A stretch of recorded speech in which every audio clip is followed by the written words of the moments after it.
অভিবাসন নিয়ে ট্রাম্প প্রশাসনের নীতি দেশের রেমিটেন্স প্রবাহ বাধাগ্রস্ত করবে বলে মনে করেন সাবেক রাষ্ট্রদূত এম হুমায়ুন কবির এবং বিবিসির গবেষণা পরিচালক ডক্টর মাহফুজ কবির।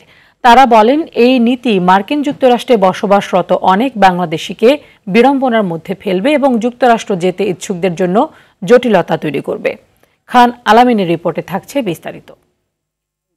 250-টিরও বেশি ডিজাইন অপশন নিয়ে ওয়ালটন স্মার্ট ফ্রিজ, বোঝে আপনার প্রয়োজন। John Trump do solemnly swear.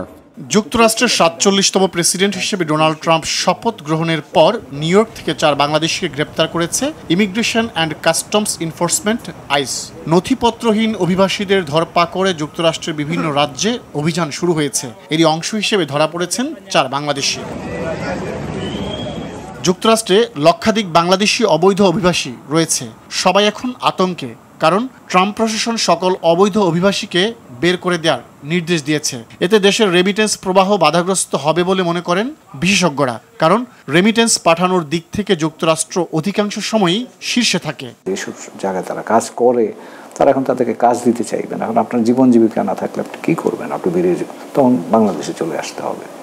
এবং ওরা চলে আসলে সাথে সাথে আমাদের রেমিটেন্সও যাবে। শুধুমাত্র যে রেমিটেন্সের উপর দিয়ে যাবে বিষয়টা এরকম নয়, যারা পরবর্তী সময়ে ওখানে যাওয়ার জন্য প্রস্তুতি নিচ্ছিলেন, তো তাদের উপরে তার ইম্প্যাক্ট পড়বে। অভিবাসন রোধে যুক্তরাষ্ট্রের দক্ষিণ সীমান্তে সেনা মোতায়েনের নির্দেশ দিয়েছেন ডোনাল্ড ট্রাম্প। মেক্সিকো সীমান্ত দিয়ে প্রবেশ বন্ধের ফলে অবৈধভাবে যেসব বাংলাদেশি যুক্তরাষ্ট্রে পাড়ি দিতেন, সে পথ রুদ্ধ হয়েছে বলে জানান বিশেষজ্ঞরা। যে বর্ডারটা রয়েছে, বর্ডারের কাছাকাছি আছেন, হয়তো যে কোনো সময় পার হবেন।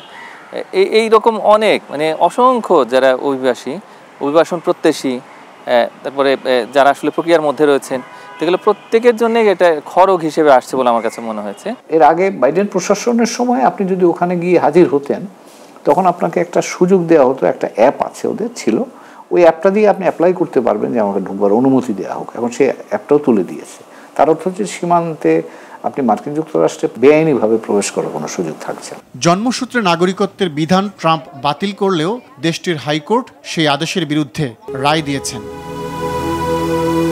খান আলামিন, RTV, ঢাকা।